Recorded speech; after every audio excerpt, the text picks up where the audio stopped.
പ്രിയപ്പെട്ട പ്രേക്ഷകർക്ക് സ്വാഗതം. ഇത് ബ്ലാസ്റ്റേഴ്സ് സൂക്കർ. കേരള ബ്ലാസ്റ്റേഴ്സ് ഇന്ന് ബ്ലാസ്റ്റേഴ്സിൻ്റെ ISL 11 സീസണിലെ മൂന്നാം മത്സരത്തിനായി ഇറങ്ങുകയാണ്. ISL 11 സീസണിലെ ബ്ലാസ്റ്റേഴ്സിൻ്റെ ആദ്യ എവേ മത്സരമാണ് ഇന്ന് നടക്കാനായിട്ട് പോകുന്നത്. എന്തായാലും കേരള ബ്ലാസ്റ്റേഴ്സ് വിജയം മാത്രമാണ് ലക്ഷ്യം വയ്ക്കുന്നത്.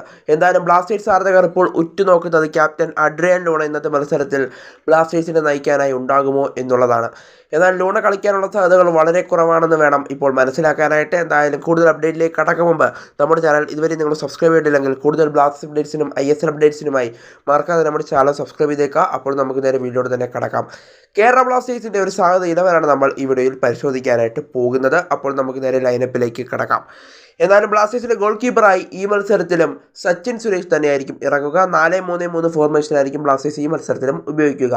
എന്തായാലും നമുക്ക് ഡിഫൻസിലേക്ക് ഒന്ന് നോക്കുകയാണെങ്കിൽ മിലോസും അതുപോലെ തന്നെ പ്രീതം കോട്ടയാണ് സെൻറ്റർ ബാക്കുകളായി കളിക്കും. അതുപോലെ തന്നെ റൈറ്റ് ബാക്കിൽ നമുക്ക് പ്രതീക്ഷിക്കാവുന്ന താരമാണ് സന്ദീപ് സിംഗ്. അതുപോലെ തന്നെ ലെഫ്റ്റ് ബാക്കിൽ നമുക്ക് അവിടെ പ്രതീക്ഷിക്കാവുന്ന ഒരു താരമാണ് അവിടെ ഐവാൻ ഡോക്ലിങ്ങിനെ നമ്മളവിടെ പ്രതീക്ഷിക്കുന്നുണ്ട്. അതുപോലെ തന്നെ മധ്യനിരയിലേക്ക് എത്തുമ്പോൾ നമുക്കവിടെ പ്രതീക്ഷിക്കാവുന്ന രണ്ട് താരങ്ങളാണ് വിപിൻ മോഹനനും അതുപോലെ തന്നെ അലക്സാണ്ടർ കോയ്ഫിനും നമ്മളവിടെ പ്രതീക്ഷിക്കുകയാണ്. അതുപോലെ തന്നെ അറ്റാക്കിംഗ് മിഡ്ഫീൽഡർ റോളിൽ അവിടെ മുഹമ്മദ് ഐമൻ കടന്നു വരാനുള്ള സാധ്യതകൾ കാണുന്നുണ്ട്. മുഹമ്മദ് ഐമൻ അഥവാ ഇല്ലെങ്കിൽ ലൂണ കടന്നു വരുന്നുണ്ടെങ്കിൽ ഐമൻ അവിടെ ഉണ്ടാകില്ല. ഫസ്റ്റ് 11 ലൂണ കടന്നു വരുന്നുണ്ടെങ്കിൽ അറ്റാക്കിംഗ് മിഡ്ഫീൽഡർ റോളിൽ അവിടെ ലൂണ കളിക്കുമെന്നാണ് പ്രതീക്ഷിക്കപ്പെടുന്നത്. ലൂണ കളിക്കാനുള്ള സാധ്യതകൾ വളരെ കുറവാണ്. അവിടെ നമ്മൾ ഐമനെയാണ് ഉൾപ്പെടുത്തുന്നത്. എന്തായാലും ലൂണ എത്തുകയാണെങ്കിൽ ലൂണ തന്നെ അവിടെ സ്റ്റാർട്ട് ചെയ്യും അറ്റാക്കിംഗ് മിഡ്ഫീൽഡർ റോളിൽ.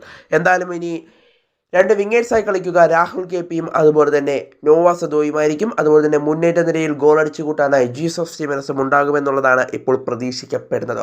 എന്തായാലും ഇങ്ങനത്തെ ഒരു ലൈനപ്പിലായിരിക്കും ബ്ലാസ്റ്റേഴ്സിൽ ഇറങ്ങാനുള്ള സാധ്യതകൾ കാണുന്നത്. എന്തായാലും ലൂണയുടെ തിരിച്ചുവരവിനാണ് ആരാധകർ കാത്തിരിക്കുന്നത്. എന്തായാലും ഇന്നലെ ബ്ലാസ്റ്റേഴ്സിലെ പരിശീലകനോട് ചോദിച്ചപ്പോൾ ഇന്ന് വൈകിട്ട് ലൈനപ്പ് വരുന്നത് വരെ നിങ്ങൾ വെയിറ്റ് ചെയ്യുക, അപ്പോൾ നിങ്ങൾക്ക് അറിയാനായി സാധിക്കും. ഇതാണ് ബ്ലാസ്റ്റേഴ്സിൻ്റെ പരിശീലകൻ വ്യക്തമാക്കിയിട്ടുള്ളത്. എന്തായാലും ലൂണ ഉണ്ടാകുമെന്നതൊക്കെ നമ്മൾ കണ്ടറിയേണ്ട ഒരു കാഴ്ച കൂടിയായിരിക്കും. എന്തായാലും പകരക്കാരനായിട്ടെങ്കിലും ലൂണ ഇറങ്ങുമെന്ന് നമുക്ക് വിശ്വസിക്കാം.